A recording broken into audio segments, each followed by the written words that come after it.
Hello friends, welcome to my channel. కాలేజీలో పల్లవి ప్రేమించిన అబ్బాయి రాకతో బయటపడ్డ పల్లవి నిజస్వరూపం. షాక్లో పల్లవి. అసలు ఏం జరగబోతుంది? పల్లవి కాలేజీలో ప్రేమించడం ఏంటి తెలుసుకోవాలి అంటే ఈ వీడియోని ఎక్కడ స్కిప్ చేయకుండా చూసేయండి. ఈ వీడియో చాలా ఇంట్రెస్టింగ్గా ఉండబోతుంది. తప్పకుండా చివరి వరకు చూడండి. ఇక వీడియోలోకి వెళ్ళినట్లయితే పల్లవి అయితే అవని చెప్పడంతో కొత్త ఇంటికి రావడానికి ఒప్పుకుంటుంది. కుటుంబం అంతా కూడా సంతోషంగా కొత్త ఇంటికి వస్తారు. అక్కడ చక్రధర్, మీనాక్షి అయితే ఇంటిని అందంగా ముస్తాబు చేసి తోరణాలు కట్టి అలంకరిస్తూ ఉంటారు. ఇక పల్లవి అదంతా చూసి కోపంతో రగిలిపోతుంది. భార్య చచ్చిపోయిందన్న బాధ ఏమాత్రం లేకుండా మొదటి భార్యతో ఇంటిని ఎంత ముస్తాబు చేస్తుండో, చి ఏం మనిషి అని పల్లవి అయితే చక్రధర్ గురించి కోపంగా ఆలోచిస్తూ ఉంటుంది. ఇక పార్వతి పదండి అని అందరూ లోపలికి వస్తూ ఉంటే అప్పుడే పార్వతి ఆగండ్రా, ఒక్క నిమిషం ఆగండి అని అంటుంది. దేనికమ్మా అని అక్షయ్ అనగానే మనం ఈ ఇంటిని వదిలేసి చాలా రోజులైంది. ఇన్ని రోజులు మనం బయటే ఉన్నాము. మళ్ళీ అదృష్టవశాత్తు మన ఇల్లు మనకి వచ్చేసింది. మనందరికీ దిష్టి తగులుతుందిరా. అందుకే దిష్టి తీసిన తర్వాతే మీరంతా ఇంట్లోకి వెళ్ళాలి అని అక్కడే ఉన్న ఒక ఆవిడతో అందరికీ దిష్టి తీపిస్తుంది. అది చూసి అందరూ సంతోషపడుతూ ఉంటారు. అందరూ ఇంట్లోకి వచ్చి ఇల్లంతా కూడా మళ్ళీ చూసుకుంటూ ఉంటారు. మళ్ళీ తమ ఇంటికి తాము వచ్చినందుకు అందరూ కూడా చాలా ఎమోషనల్గా మురిసిపోతూ ఉంటారు. కమల్ అయితే అమ్మ చాలా రోజులకి మళ్ళీ మన సొంతింటికి వచ్చేసాం, నాకు చాలా సంతోషంగా ఉందమ్మా అని అంటూ ఉంటే అవునరా, నేను కూడా చాలా సంతోషంగా ఉన్నాము. మళ్ళీ జీవితంలో మనం ఈ ఇంటికి వస్తామో రామో అని ఎంతో భయపడ్డాము. చాలని ఇంట్లో ఎన్నో కష్టాలు పడ్డాము. అవన్నీ తీరిపోయి మళ్ళీ మన ఇంటికి వచ్చేసాము. ఇంతకు ముందులా మనమంతా కలిసి సంతోషంగా ఉండొచ్చు అని అక్షయ్ అంటూ ఉంటే అవునన్నయ్య అని కమల్, శ్రీకర్ అంటూ ఉంటారు. అందరూ సంతోషంగా ఉంటే పల్లవి మాత్రం చాలా చిరాగ్గా చూస్తూ ఉంటుంది. ఇక అప్పుడే పంతులు గారు, అమ్మ పూజకి టైం అవుతుంది, కాసేపట్లో రాహుకాలం కూడా వస్తుంది, పూజ చేసే దంపతులు ఇక్కడికి రండి అని అనగానే అందరూ అక్కడికి వెళ్తూ ఉంటారు. అప్పుడే పంతులు గారు పూజ మీద ఎవరు కూర్చుంటున్నారో వాళ్ళు ముందు వరుసలో కూర్చోండి అని చెప్పగానే ఇక అప్పుడే పార్వతి అయితే అవని, అక్షయ్ మీరే పూజ జరిపించండి, మీ చేతుల మీదుగా ఈ ఇంటి పూజ జరిగితే అందరికీ మంచి జరుగుతుంది అని పార్వతి అంటూ ఉంటే ఇక అవని అయితే అది కాదత్తయ్య అని అంటూ ఉంటే ఇంకేం చెప్పకవని నువ్వు అక్షయ్ ఇద్దరూ పూజ జరిపించండి అని పార్వతి అంటుంది. కమల్, శ్రీకర్ కూడా అవును దినా, మీరు అన్నయ్యే పూజ జరిపిస్తే మన ఇంటికి మంచి జరుగుతుంది అని అంటూ ఉంటే పల్లవి అయితే చాలా కోపంగా చూస్తూ ఉంటుంది. పల్లవి కోపంగా ఉండడం చూసి అవని అయితే పల్లవి నా చేత పూజ జరిపిస్తున్నందుకు చాలా కోపంతో ఉండి ఉంటుంది. పల్లవి చేతే ఈ పూజ జరిపించాలి అనుకున్నాను, కానీ ఇంట్లో వాళ్ళంతా కూడా నన్నే పూజ జరిపించమని చెప్తున్నారు, ఏం చేయలేని పరిస్థితి అని అవని అనుకొని పూజ జరిపించడానికి పూజ దగ్గర కూర్చుంటుంది. ఇక పంతులు గారైతే మంత్రాలు చదువుతూ పూజ జరిపిస్తూ హోమం చేస్తూ ఉంటారు. ఇక ఇంట్లో వాళ్ళంతా కూడా చాలా సంతోషంతో మురిసిపోతూ ఉంటారు. పూజ అంతా పూర్తయిపోయిన తర్వాత పంతులు గారు, అమ్మ పూజ సరైన ముహూర్తానికి విజయవంతంగా పూర్తి చేశారు. మీకు ఇక ఎలాంటి ఇబ్బందులు ఆటంకాలు ఉండవు, మీరంతా సంతోషంగా ఉంటారు అని అనగానే, చాలు పంతులు గారు, అంతకంటే మాకేం కావాలి అని పార్వతి అంటూ ఉంటుంది. ఇక అప్పుడే అవని, అమ్మ మీ చేత్తో అందరికీ హారతి ఇవ్వండి అని అనగానే, అవని అయితే దేవుడికి హారతి ఇచ్చిన తర్వాత అందరికీ హారతి ఇస్తూ ఉంటుంది. మరో పక్క ఇక కొత్త క్యారెక్టర్ని ఎంట్రీ చేస్తూ ఉంటారు. అతను కళ్ళకి స్పెట్స్ పెట్టుకొని ఒక బెంజ్ కారులో చాలా లగ్జరీగా అవని వాళ్ళ ఇంటికే వస్తూ ఉంటాడు. అవని ఇంట్లో వాళ్ళందరికీ హారతి ఇచ్చిన తర్వాత ఇక ఆ కొత్త క్యారెక్టర్ అయితే గుమ్మం దగ్గరికి వచ్చి, ఎక్స్క్యూజ్ మీ, లోపలికి రావచ్చా అని అనగానే అందరూ అతన్ని చూసి ఆశ్చర్యపోతారు. పల్లవి అయితే అతన్ని చూసి ఒక్కసారిగా స్టన్ అయిపోతుంది. పిడుగుపడినట్లు అలాగే చూస్తూ లోపల చాలా టెన్షన్ పడుతూ ఉంటుంది.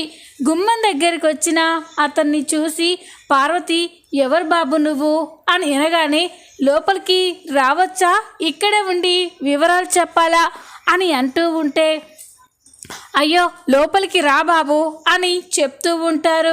ఈ కథను లోపలికి వస్తూ ఉంటే పల్లవి అయితే చాలా కంగారు పడుతూ ఉంటుంది. అతను లోపలికి వచ్చిన తర్వాత ఇక పార్వతి, చెప్పు బాబు, ఎవరు కావాలి, ఎవరి కోసం వచ్చావు అని అడుగుతుంది. ఇక అప్పుడు అతను, సరైన సమయానికి వచ్చాను, దేవుడి హారతి ఇచ్చే టైంకి వచ్చానంటే నేను చాలా శుభముహూర్తంలో ఇక్కడికి వచ్చానన్నమాట. ముందు హారతి తీసుకున్న తర్వాత నా గురించి చెప్తాను అని ఈ కథనైతే అవని దగ్గర ఉన్న దేవుడికి ఇచ్చిన హారతిని కళ్ళగద్దుకుంటూ ఉంటాడు. అది చూసి పల్లవి అయితే చాలా టెన్షన్ పడుతూ ఉంటుంది.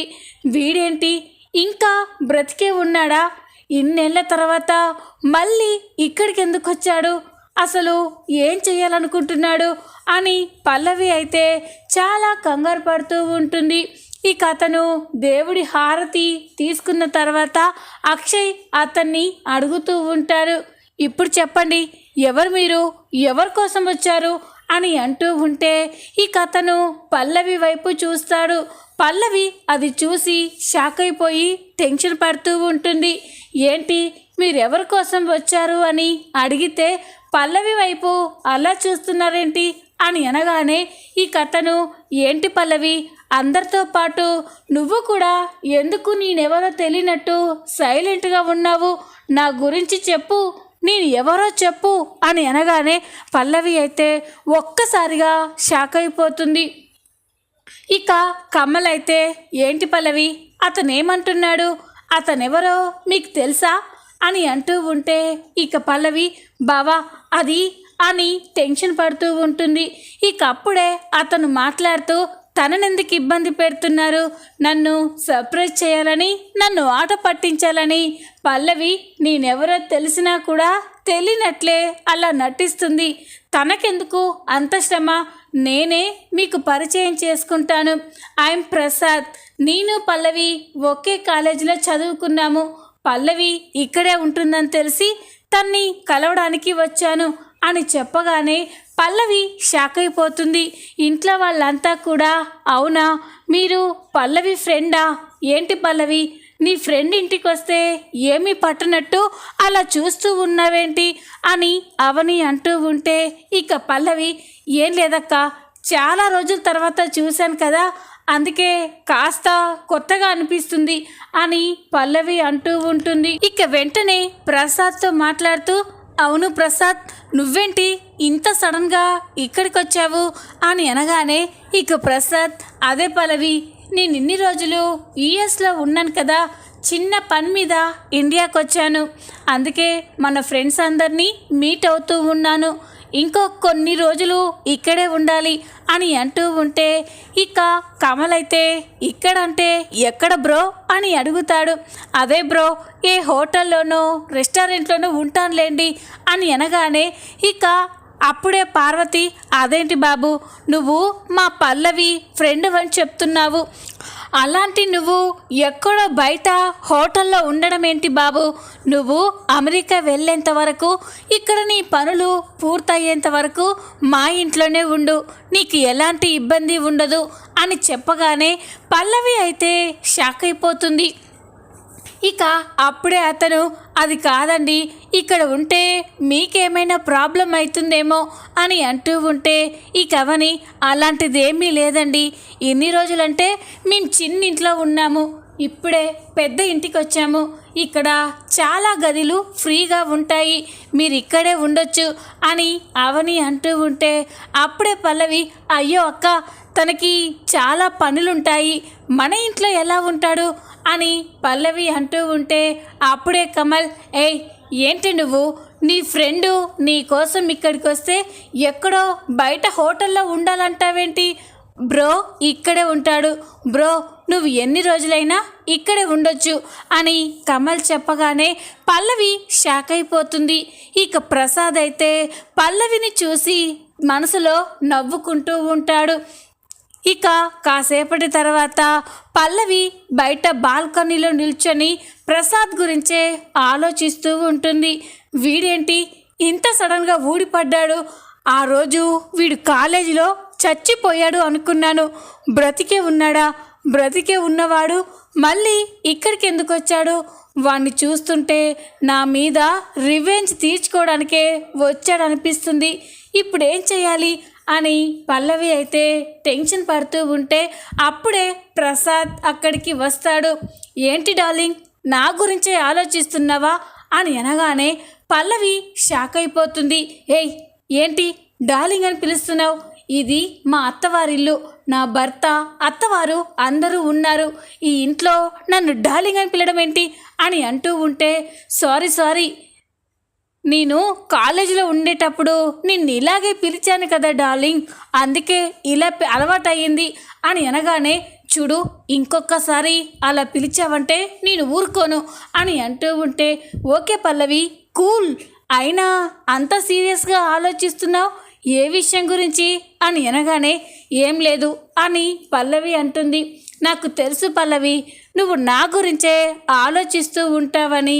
ఆ రోజు కాలేజీలో చచ్చిపోయాడనుకున్న వీడు మళ్ళీ బ్రతికి ఇక్కడికి ఎలా వచ్చాడా, ఎందుకు వచ్చాడా, ఏం చేయబోతున్నాడా అని ఆలోచిస్తున్నావు అంతే కదా అని అనగానే పల్లవి షాక్ అయిపోతుంది.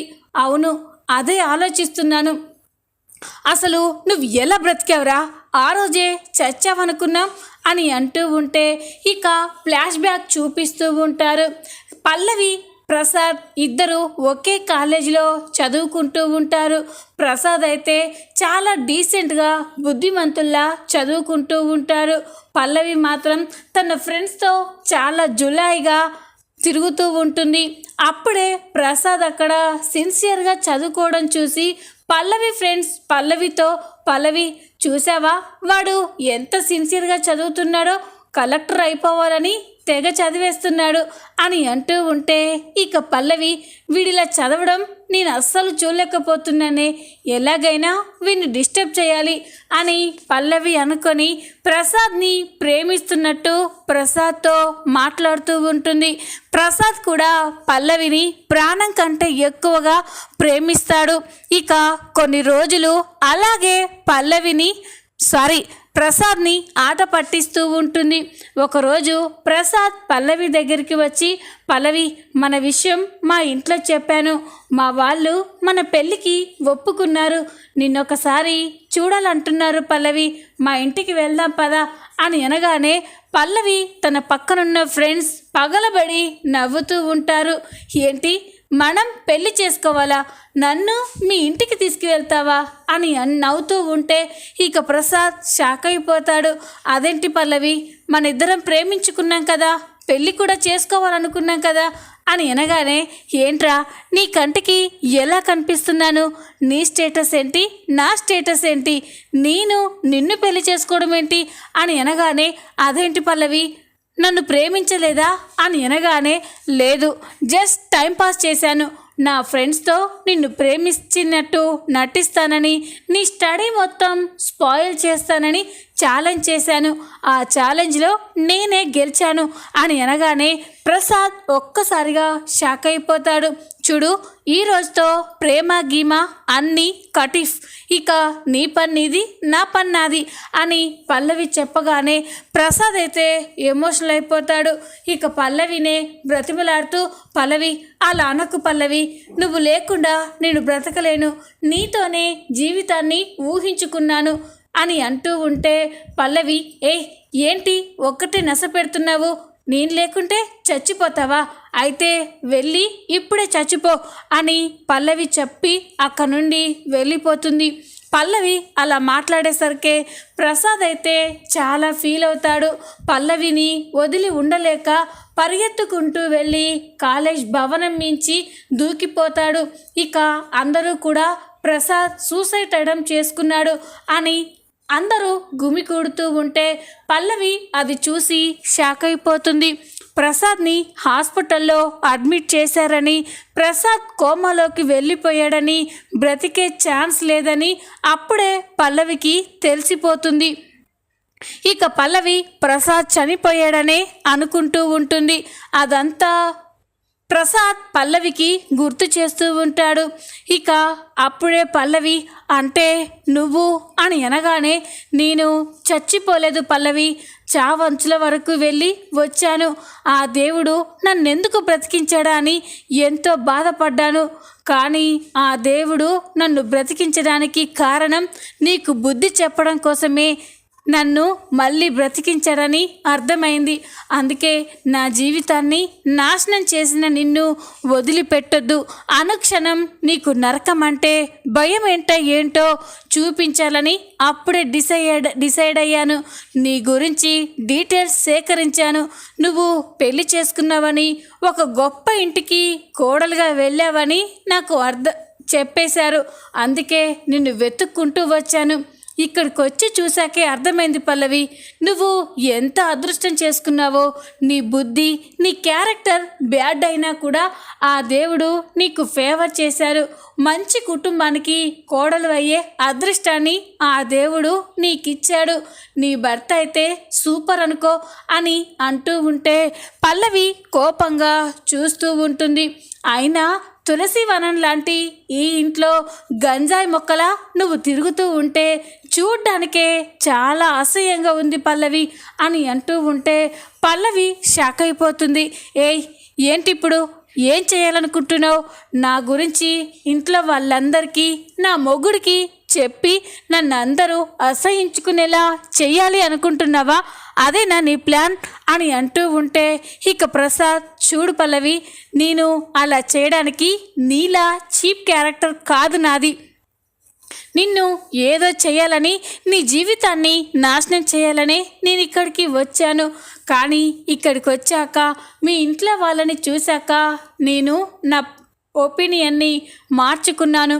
నీ ప్రవర్తన చూస్తూ ఉంటే ఇక్కడ కూడా అందరినీ బాధ పెడుతున్నట్టు, ఇబ్బంది పెడుతున్నట్టే నాకు అర్థమైంది. నువ్వు సంతోషంగా ఉంటే, అందరినీ బాధ పెట్టకుండా ఉంటే నీకు ఎలాంటి ప్రాబ్లం ఉండదు.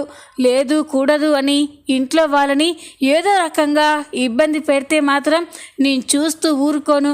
నువ్వు ఎలాంటి దానివో, కాలేజ్లో నన్ను ఎంతలా మోసం చేశావో అవన్నీ ఇంట్లో వాళ్ళకి చెప్పేస్తాను. అప్పుడు ఇంట్లో వాళ్ళంతా నిన్ను అసహించుకొని, ముఖ్యంగా నీ భర్త అయితే నీ మెడలో తాళిని తెంచి బయటికి గెంటేస్తాడు. అప్పుడు నీ జీవితం ఏమవుతుందో ఊహించుకో అని చెప్పగానే పల్లవి షాక్ అయిపోతుంది. ఇక వెంటనే చేతులెత్తి దండం పెడుతూ, ప్రసాద్ ప్లీజ్ నన్ను క్షమించు, నీ విషయంలో నేను తప్పు చేశాను.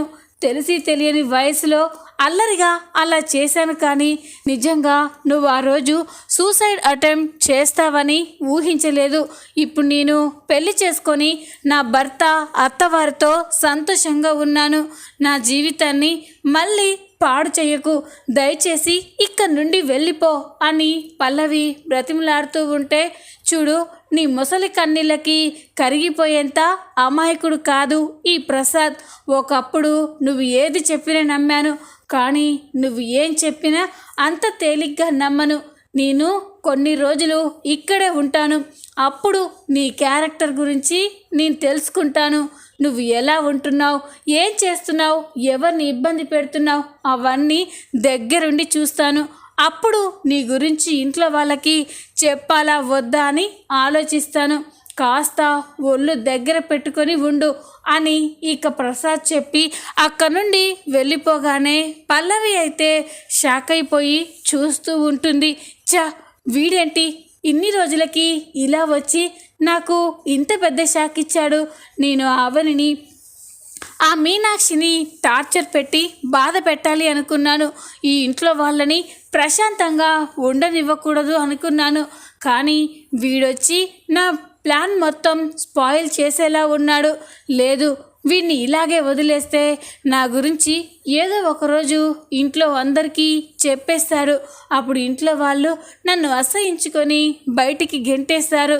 నా జీవితం నాశనం అయిపోతుంది. అలా జరగకూడదు అంటే వీడి అడ్డు ఎంత తొందరగా తొలగించుకుంటే అంత మంచిది అని పల్లవి ఆలోచిస్తూ ఉంటుంది. చూద్దాం రాబోయే ఎపిసోడ్లో ఏం జరగబోతుందో. ఈ వీడియో మీకు నచ్చినట్లయితే లైక్ చేయండి, సబ్స్క్రైబ్ చేసుకోండి. Thanks for watching.